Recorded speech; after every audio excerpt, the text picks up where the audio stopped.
Thank you for that kind introduction. It's a pleasure for me to be with leaders in agriculture, particularly people like you who are interested in public policy in agriculture, to be with you to discuss the important issues. And there's nothing more important than energy, because without energy, our economy doesn't grow. I've been a strong supporter of production, homegrown, renewable energy for a long time. For 3 decades, our nation has been seeking a varied approach to alternative energy. We've done that to reduce our dependence on foreign sources of energy. Our national security, our economic security are at risk because of dependence upon foreign oil. The more we produce here at home from our farms, the fewer dollars that we're sending to the oil sheiks in the Mideast. There are many reasons why we need to develop and use renewable and alternative energy. It's good for the environment. It's good for our agricultural industry, our rural economies, jobs paying well at biofuel plants that we never thought we'd have in some of the small towns and some of the smallest towns of America. And perhaps most importantly, to give us a stable supply so that we aren't dependent upon the unpredictability of what goes on in the Middle East. In the United States Senate, as you know, I've been an outspoken advocate for renewable energy. I've worked to lay the foundation with policies that support renewable energy development. When I was chairman of the Senate Finance Committee, I worked successfully to lock in certainty in the federal tax code so that farmers could make the necessary investment in renewable energy products. I was also the original author of the Renewable Energy Production Tax Credit, which includes a tax credit for electricity produced by wind energy. Just last year, we successfully fought to have that tax credit extended until the end of 2009. However, even with the extension of that tax credit, we've run into financing problems. So in recent legislation, we've given people that build wind energy projects the alternative of getting a grant or using that 30%. It would be 30% of their investment as opposed to the tax credit, because credit has tightened up. The $1 gallon tax credit for biodiesel, as well as the tax credit for renewable fuels, runs out at the end of 2009, so these credits needed to be extended as soon as possible. Chairman Baucus, Senator Cantwell, and I entered into a colloquy on the Senate floor where we discussed extending biodiesel and renewable diesel tax credits in the energy bill. We'll be working on the tax portions of the energy bill in the next couple months, I believe, and we'll seek to have that tax credit extended at that particular time. In recent weeks and months, a new phrase has been born that has gained popularity and support, and that is green energy jobs. So I hope all of you who know about biofuels, all of you who know about 3 decades of ethanol, will inform a lot of people here in town that they're really talking about the 2nd or 3rd generation.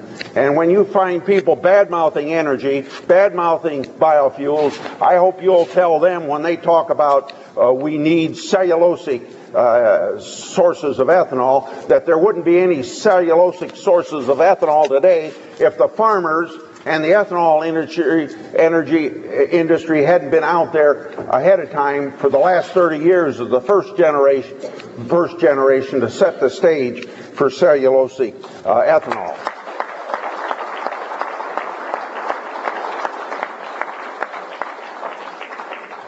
We are going to have ethanol biofuels contribute to the agricultural economy, whether it's grain, whether it's stover, whether it's wood, whatever it might be. And we need to do things because the intrinsic value in our country that seems to be spreading rapidly, and thank God, the green energy jobs approach is not wrong, because it's good for our country.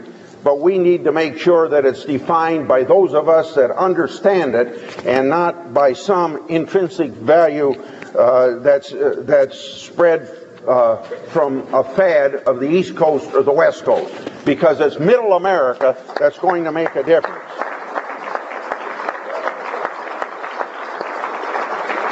So I'm hopeful that those in Washington who tout the benefit of green jobs fully realize the contribution of our domestic ethanol and biodiesel industries have been here for years. Farmers across the country produce over 9 billion gallons of homegrown renewable fuels last year, and we're well on our way to fulfilling that policy of 15 billion gallons coming from grain and then moving on from there to cellulosic.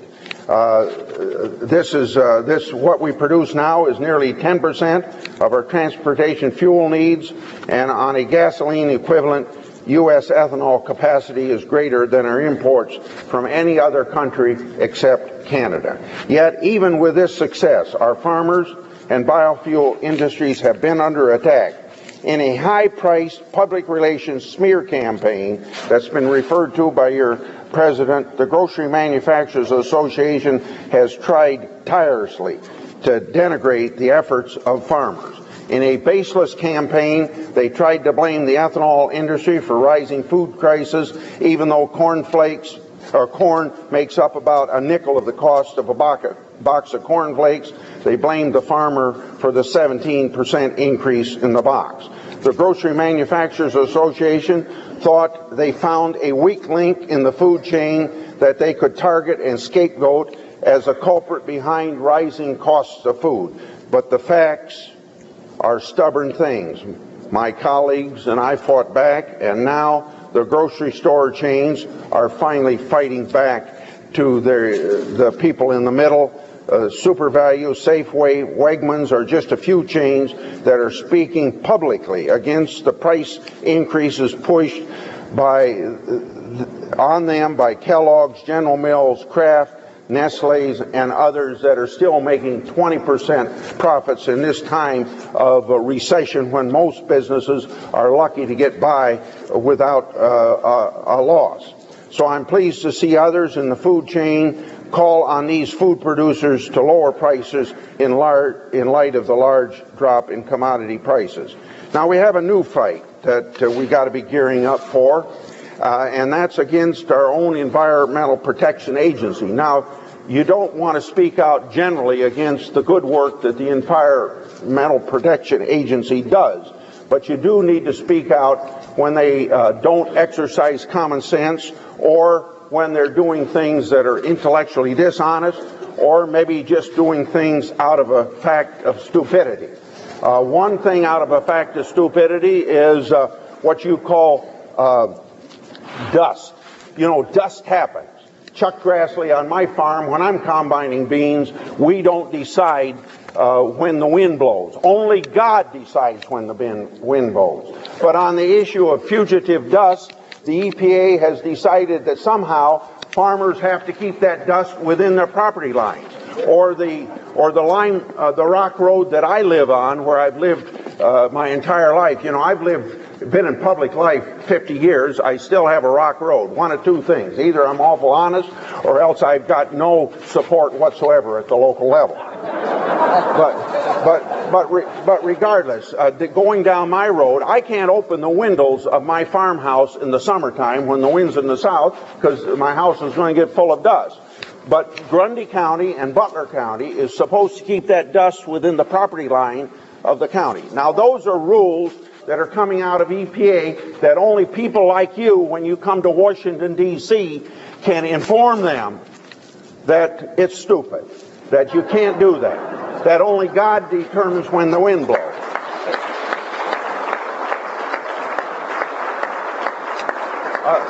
Another thing that you're going to have to tell them about, and then I'm going to get to the third point, which is related to my remarks, and that is the $178 tax that you're going to have to pay for your dairy cows, because dairy cows poop and there's methane in that poop.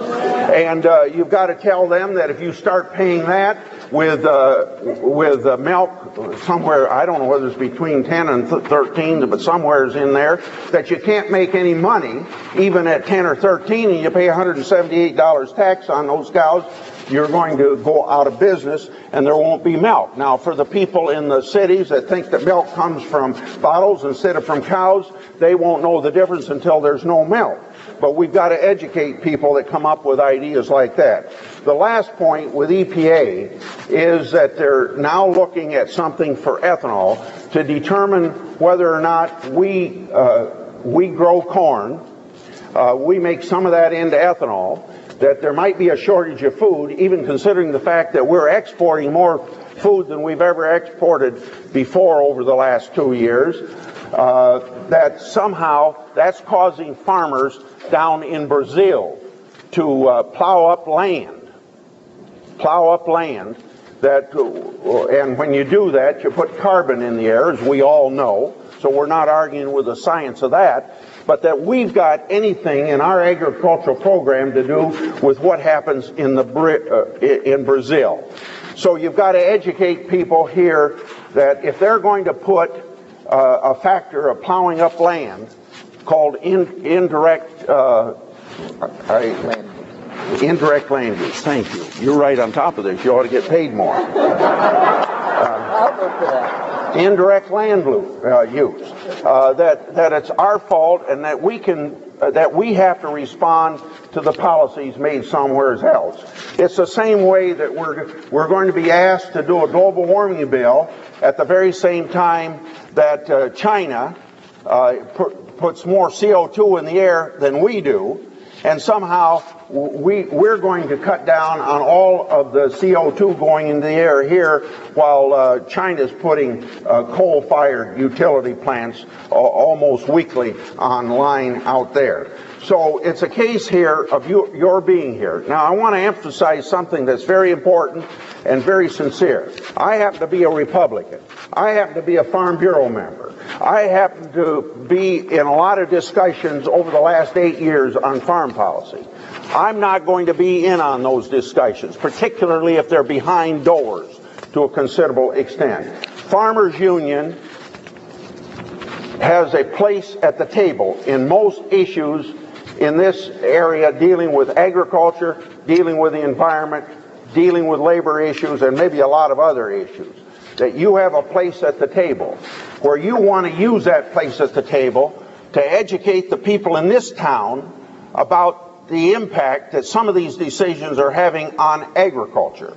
And the first one you want to get out is that if you're going to cut farmers off at $500,000 gross income, there's one word left out: adjusted.